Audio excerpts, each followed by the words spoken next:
नमस्कार बंधुरा तुम्हारा सबाई केमन आछो आशा करी सबाई खूब भालो आछो। आज आबार एक नतून रेसिपि निये चले एसेछि। आजके रेसिपि हलो पटल पासिंदा। तो चलो रेसिपिटा देखे नेওয়া যাক।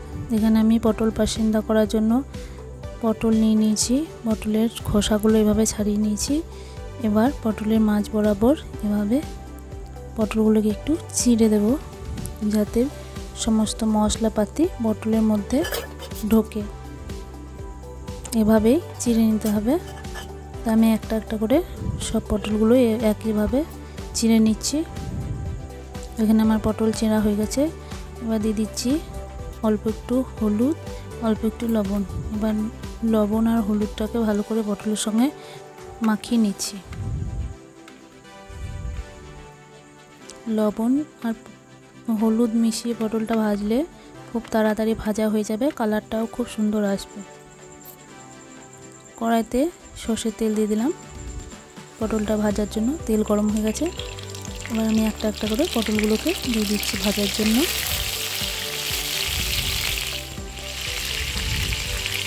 পটলটা আমি এবার একটু উল্টে পাল্টে দেব। পটলটা কিন্তু খুব তাড়াতাড়ি ভাজা হয়ে যাবে। তো আমার পটল ভাজা হয়ে গেছে। এভাবেই ভেজে নিয়েছি পটলগুলোকে। আমি পটলগুলোকে তুলে নিচ্ছি।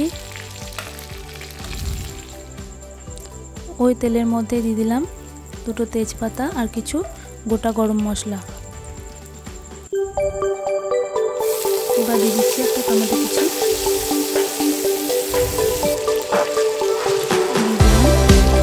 এক চামচ আদা বাটা,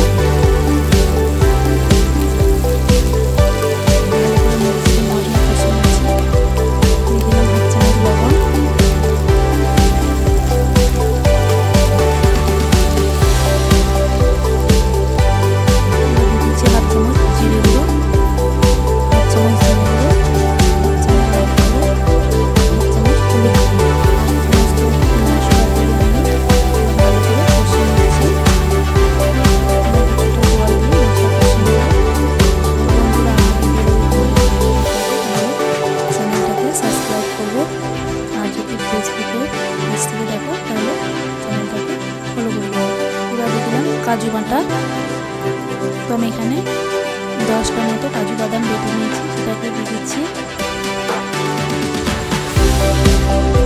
বাটি দিয়ে একটু জল দিয়ে দিলাম। ভালো করে মশলা কষাতে হবে। এখানে আমি হাফ বাটি দুধ দিয়ে দিলাম, হাফ বাটি জল।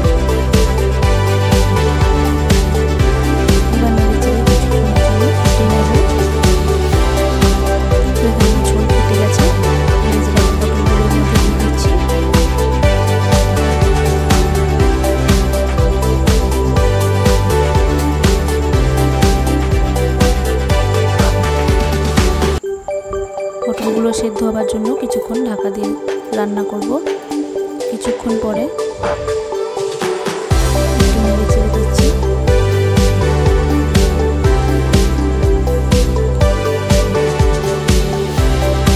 তো বন্ধুরা, এই রেসিপিটা তোমরা রাতে ভাত বা রুটি পরোটা যেখানে কিন্তু খেতে পারো। এটা একটা নিরামিষ রেসিপি।